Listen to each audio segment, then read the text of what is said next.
You sit alone in a dimly lit room. The world outside moves in rapid, incomprehensible rhythms, but inside, time stretches thin. Your thoughts circle endlessly, like water trapped in a whirlpool, pulling you down with invisible currents you cannot name. Every worry, every what if, every fragment of memory feels heavier than the last. You try to focus, to breathe, to find a moment of clarity, but the harder you struggle, the more tightly the walls of your own mind seem to close in. You are not lazy. You are not failing. You are trapped in the architecture of thought itself. Most of us believe that feeling stuck in our own minds is a personal flaw. We tell ourselves we should try harder, that discipline, willpower, or a simple change in routine could free us. But these assumptions miss the deeper truth. The mind is not a simple machine waiting to be fixed with effort or motivation. It is a living, restless ecosystem, endlessly processing, predicting, and reacting. Modern life has amplified this restlessness. Notifications, endless streams of information, and the subtle but constant demand for attention create a storm that keeps the mind perpetually busy. In this chaos, we mistake overactivity for laziness and distraction for failure. Imagine the mind as a room with invisible bars. These bars are not made of steel, nor are they imposed by circumstance or society. They are formed by habits of thought, learned patterns, and deep-seated psychological loops. Some are born of fear, fear of the unknown, fear of judgment, fear of being left behind. Others are more subtle, the constant need to plan, predict, and control, even in situations where control is an illusion. Jung called part of this internal world the shadow, the hidden aspects of self we refuse to acknowledge. Our own unrecognized fears, desires, and insecurities build these invisible walls, piece by piece. Nietzsche might say we are caught between the orderly, rational world we long for and the chaotic, emotional storm that surrounds us, forever pulled by forces we cannot name. The illusion is compelling. You feel imprisoned, but in truth, the bars are projections of the mind itself. They are reflections, echoes, and amplifications of every thought you give way to. Each worry sparks another. Each regret deepens the cage. The more you try to escape, the more entangled you become. And yet the paradox remains. The moment you begin to notice the patterns, to recognize the loops without judgment, the bars begin to shimmer. They are no longer solid. They are made of thought, and thought is malleable. We often forget that the human mind evolved for survival, not for peace. Our ancestors relied on vigilance, prediction, and rapid pattern recognition to stay alive. But in the modern world, the very traits that once protected us now trap us in perpetual mental vigilance. The mind, once a tool for survival, has become a master that commands attention, spinning stories, rehearsing failures, imagining threats that may never arrive. This is why we feel exhausted, why we feel restless, why even quiet moments seem heavy with inner noise. The trap is not a sign of weakness. It is the natural state of a mind overstimulated, overstressed, and hyper-aware. And yet, there is a glimmer of hope. Awareness of this trap is the first step toward liberation. Just as a prisoner who notices the patterns of their own confinement begins to understand the mechanics of escape, so too can you begin to see the invisible bars around your thoughts. The mind that once seemed a relentless captor can become a landscape to explore, a field where observation brings clarity. The tension between what we think we control and what truly controls us forms the heartbeat of this realization. By the end of this journey, you will see that the chains you feel are not imposed by circumstance, by society, or by failure. They are composed of thought itself, and thought, like all living things, can be shaped, observed, and eventually released. But first, we must walk through the storm of our own minds, step by step, recognizing the illusions that have held us captive for so long. Only then can we glimpse the space beyond the bars, the quiet center where freedom begins. What if the chains you feel are not made by the world, but by the way your mind has learned to interpret it? Once you begin to see the bars of your mental cage, a deeper question emerges. Why are they there at all? What keeps the mind spinning in circles, trapping you in endless loops of thought and worry? This section takes us into the architecture of mental traps, the invisible mechanisms that shape every thought, every fear, every hesitation. The mind is a master storyteller. It takes fragments of memory, emotion, and perception and weaves them into narratives that seem real. These narratives, repeated day after day, become mental grooves, paths of least resistance along which thoughts travel effortlessly. Anxiety feeds on these grooves, cycling through familiar stories. I am not enough. I will fail, they are judging me. Each repetition strengthens the neural pathways, making escape feel impossible. In cinematic terms, imagine a room filled with mirrors. Every thought reflects another, multiplying endlessly. You see yourself, yet you cannot see beyond your reflection. The more you look, the more entangled you become. Jung teaches that the shadow is an essential part of this pattern. The shadow is not just our fears and insecurities. It is the sum of all we have refused to acknowledge within ourselves. It is a psychological magnet, attracting attention to the very aspects of life we deny. When thoughts become overwhelming, it is often the shadow signaling that there is unexamined terrain within. Nietzsche's eternal recurrence suggests another layer. We are trapped in cycles not just of thought, but of being. The same fears, the same failures, the same doubts recur because we have not yet faced the underlying truths of existence. Life, in this sense, becomes a labyrinth, with the mind serving both as guide and jailer. Alan Watts would remind us that suffering arises when we mistake thought for reality. We identify with our mental chatter, believing that the mind is the self rather than a tool of perception. This identification magnifies suffering. Every worry becomes a wall, every doubt a bar, and every imagined failure another link in the chain. The mind, in trying to protect you from uncertainty, inadvertently imprisons you. We mistake overthinking for preparation, anticipation for mastery, and fear for wisdom. The cinematic tension here is undeniable. The mind is simultaneously our most loyal ally and our most cunning captor. Viktor Frankl's perspective offers a pivot. Meaning can exist even within mental cages. Even when thoughts trap us, our capacity to choose attitude, to assign purpose, and to direct attention toward what matters remains. Awareness of the trap is the first act of defiance. Observation is power. To notice that you are looping, that your mind is spinning a web of stories, is to begin untangling it. The more we see these patterns, the more freedom we create, not by force, but by understanding. Internal and external realities are not always aligned. A person can live in safety, abundance, and comfort, yet feel imprisoned within their own thoughts. Conversely, someone facing external adversity can maintain inner freedom. This contrast illuminates the central paradox. The bars of the cage are rarely visible to the outside world. They exist in perception, in the habits of thought, and in the mind's ceaseless drive to predict, control, and survive. Mental traps are not created by circumstance. They are forged in the furnace of attention, projection, and resistance. Consider the cinematic rhythm here. Moments of quiet observation interspersed with bursts of insight. A sudden realization, a pause, the echo of a thought finally landing in awareness. This is the emotional flow we want the viewer to experience, a mirror to their own mental processes. By alternating tension and release, the narrative mirrors the rise and fall of intrusive thoughts, giving the audience both recognition and hope. Every mind contains universality. Anxiety, doubt, rumination, these are not signs of weakness. They are hallmarks of consciousness itself. Jung believed that confronting the shadow leads to individuation, the process of becoming whole. Nietzsche insisted that suffering could be transfigured into strength through self-overcoming. Alan Watts encouraged us to dance with impermanence, to see thought as a wave upon the ocean of being rather than a cage. Frankl demonstrated that even in the worst external conditions, the human spirit can remain free through meaning. These insights converge to reveal a singular truth. The trap is not permanent. It is composed of thought, and thought is malleable. At the core, the struggle is simple yet profound. We cling to thought as if it were reality, and in doing so, we limit our experience of life. Each loop, each mental repetition, is an opportunity for awareness.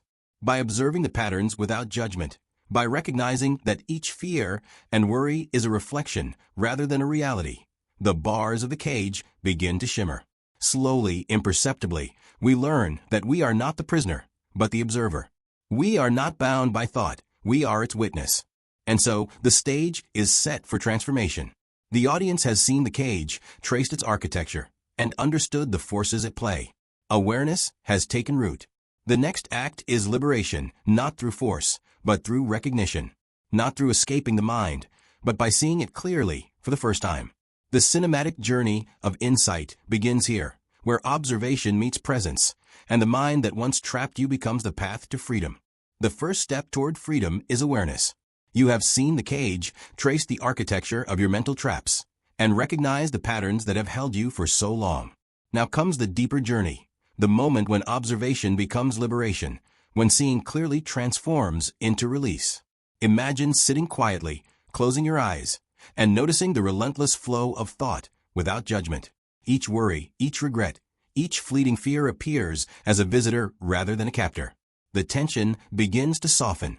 The mind, once a storm, becomes a landscape you can watch, not a prison you inhabit. At first, this observation feels unnatural. The impulse is to react, to fight, to fix. The mind whispers, you should be doing something. You need to control this. But transformation begins with the opposite. Surrender. Not surrender to thought, but surrender to awareness itself. Like stepping back from a painting to see the entire canvas, you begin to witness the patterns without being ensnared by them. Each loop, each mental repetition loses its grip. The cage becomes transparent. Mindfulness is more than a technique. It is a shift in identity. You are no longer the thoughts, the fears, or the doubts. You are the space in which they arise. Alan Watts often spoke of the mind as a flowing river, not a fixed entity. To observe without attachment is to ride the current rather than be swept away. Cinematically, this can be imagined as standing on the shore while waves crash and swirl at your feet. The storm continues, but you are no longer drowning. You are witnessing. Jung's notion of confronting the shadow comes alive in this process. The thoughts you feared, resentment, envy, insecurity, no longer have power when illuminated by awareness. To face the shadow is to meet these parts of yourself without denial or judgment. Each recognition is a step toward wholeness. Nietzsche's idea of self-overcoming resonates here. The chains of mental loops are not destroyed by force, but transformed through conscious engagement. Every insight becomes a rung on the ladder out of the cage. The emotional rhythm of this section is deliberate. There are moments of tension, when intrusive thoughts surge like waves against the shore. Then silence, pause, and observation. Short, impactful sentences punctuate these realizations, mirroring the sudden clarity that breaks through mental fog. You are not your thoughts. You are not your fear. You are the witness. Cinematic imagery enhances the narrative. A figure rising from darkness into light, a storm dissipating to reveal a calm sky, the sensation of air filling a chest long constricted by imagined walls. Practical shifts accompany the emotional journey. Simple acts, breathing deeply, noticing sensations, labeling thoughts as passing phenomena, reinforce the new perspective. The mind, once a master of distraction, begins to obey the gentle rules of presence. Anxiety may still appear, but it no longer dictates reality. The mental loops are recognized for what they are, patterns, not truths. Frankl's insights echo here. Even within confinement, the human spirit chooses meaning. By observing thoughts without being dominated by them, one exercises the ultimate freedom, the freedom to choose one's inner stance.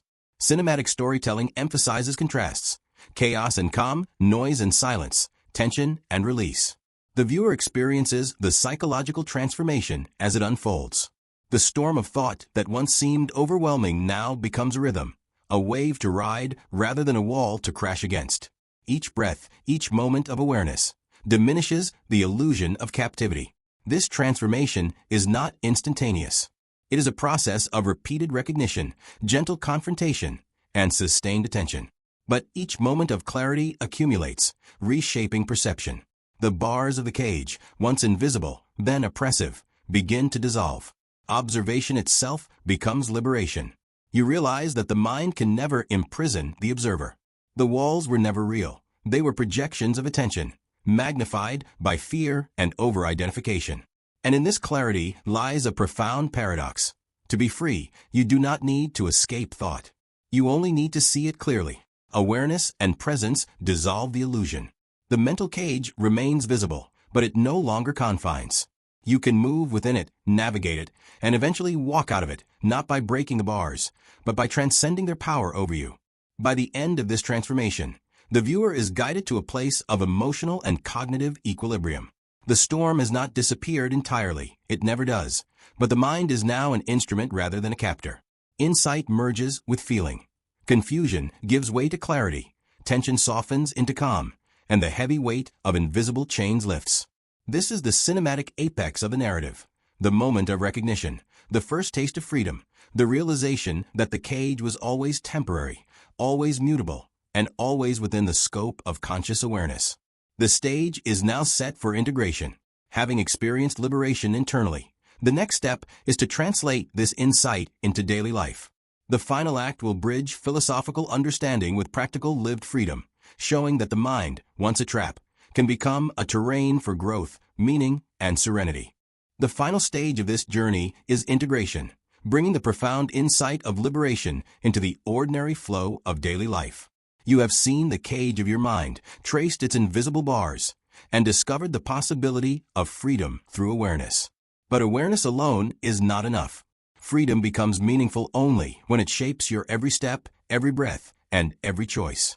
Imagine stepping out of a shadowed room into the soft, golden light of morning. The storm within still exists, but it no longer dictates your movement. The world is the same, yet you are transformed. The mind that once imprisoned you now serves as a landscape to explore rather than a battlefield to endure. Integration begins with attention. Awareness is not a singular event, but a continuous, gentle practice. It is noticing the first stirrings of worry in the morning, the subtle pull of judgment in conversation, the habitual stories replaying in idle moments. Each observation is a choice, to react or to witness, to judge or to simply notice. This choice forms the bridge between internal insight and lived freedom. The invisible bars of the mental cage remain, but their presence no longer confines. They become markers, signposts reminding you of the terrain you have learned to navigate. The very recognition of their existence transforms them from obstacles into instruments of understanding. Life outside the inner cage mirrors life within. External challenges, an angry colleague, a sudden setback, the weight of expectation, may still appear. But their intensity diminishes when met with presence. You no longer interpret events as threats to your stability. You meet them as opportunities to exercise conscious choice. Cinematically, imagine scenes of daily life suffused with newfound perception. Walking through a crowded street, yet feeling calm amidst chaos. Sipping tea, each sensation magnified by awareness. Engaging in conversation, fully attentive, fully present. Each ordinary action becomes extraordinary when approached with a clarity born from understanding the mind's patterns. Jung's insights illuminate the process of integration. Individuation, the journey of becoming whole, is not confined to introspection, but emerges through dynamic engagement with the world. By acknowledging and working with the shadow, we respond authentically, with composure and presence. Nietzsche's philosophy of self-overcoming takes tangible form. Obstacles are not walls, but tests of the inner freedom you have cultivated. Each choice to act from observation rather than reaction strengthens the bridge between internal clarity and external life. The mind, once a storm of loops and fears, becomes a field of conscious engagement, a tool rather than a captor. Integration also requires accepting impermanence. Thoughts, fears, and anxieties will inevitably return as waves return to the shore. Alan Watts' perspective reminds us that these mental surges are natural. They are part of the rhythm of consciousness. The difference now lies in perspective. You know the waves are temporary. You know the storm is a teacher rather than a tyrant. The observer stance transforms the inner narrative from one of fear and entrapment into one of curiosity and presence. Viktor Frankl's wisdom emerges here as well. Even when external circumstances are beyond your control, your inner freedom, the ability to choose your attitude and assign meaning, remains unassailable. Cinematic imagery deepens the experience. Imagine walking through a park as leaves swirl in the wind, each movement reflecting the mind's restless patterns, yet you remain grounded. Sitting with a cup of tea, you feel the warmth in your hands and the taste on your tongue. These small moments become profound because presence amplifies their significance. Life, once filled with mental chatter and invisible chains, becomes a series of windows into clarity, where attention itself is a form of liberation. Compassion and patience are vital. Freedom is not about eradicating thought, fear, or discomfort. These will appear, old habits return. But now you approach them differently. Observation replaces reaction. Curiosity replaces judgment. Every setback, every surge of doubt, is a rehearsal in freedom. You are no longer a prisoner of your mind, but a witness and participant, capable of navigating complexity without succumbing to it. This is the art of integration, living in the world with clarity while the mind continues to perform its natural patterns. Integration deepens relationships. With the cage of thought softened, interactions with others become more authentic. Listening is no longer interrupted by internal loops. Responses are measured, grounded, and reflective rather than reactive. Shadows within oneself, jealousy, insecurity, frustration, lose power when observed and acknowledged. By transforming your inner world, you shape the outer world, creating spaces of presence, empathy, and understanding. Cinematic storytelling emphasizes these subtle shifts. Small gestures, a shared smile, attentive eye contact, a patient word, become powerful markers of the transformation within. The mind's freedom ripples outward, affecting creativity, work, and decision-making. Tasks once overwhelming are now approached with clarity. Choices once paralyzing are met with insight, and challenges once fearsome are faced with composure. You recognize that true mastery is not about controlling circumstances, but about cultivating a mind capable of navigating life's flux with presence and purpose. The cinematic rhythm mirrors this evolution. Moments of tension dissolve into stillness, chaos resolves into calm, and every breath becomes a reminder of your capacity for freedom. Daily life itself becomes a canvas for integration. The mundane, the brushing of teeth, walking the dog, commuting, cooking, is transformed into an opportunity for mindfulness. Each moment becomes a microcosm of liberation, a practice ground where the observer strengthens their capacity to witness without entanglement. Thoughts will still come, and the old patterns will sometimes resurface, but the difference is palpable. The mind is no longer the master of your life. You carry the freedom you cultivated internally into every experience, allowing the world to flow through you without creating unnecessary suffering. Ultimately, the narrative returns to the opening metaphor. The mind, once a cage, is reframed as a landscape to explore. The invisible bars have not vanished, they never truly do, but their power has shifted. They now serve as reminders of awareness, not instruments of imprisonment. The audience is invited to internalize this vision. Freedom is not about escaping thought, but transforming the relationship with it. Awareness, presence, and compassionate observation become tools to navigate life with clarity and serenity. The final poetic culmination ties all threads together. The mind can be a storm, but within you is a sky vast enough to hold it all. To see the cage is to step outside it. And in that seeing, you are already free. Walk through life not as a prisoner of thought, but as the witness of its passing. And in every breath, in every choice, in every fleeting moment, discover that freedom has always been your birthright. The waves may return, the clouds may gather, yet the horizon within remains boundless. And in that boundlessness, you find your home. Life is not about escaping the storm. It is about learning to dance with it, to feel its rhythm, and to move with grace, knowing that the sky above and the clarity within are always yours to return to. This extended conclusion leaves the viewer with a fully immersive experience. Confusion transforms into clarity, entrapment becomes observation, and insight manifests as practical, lived freedom.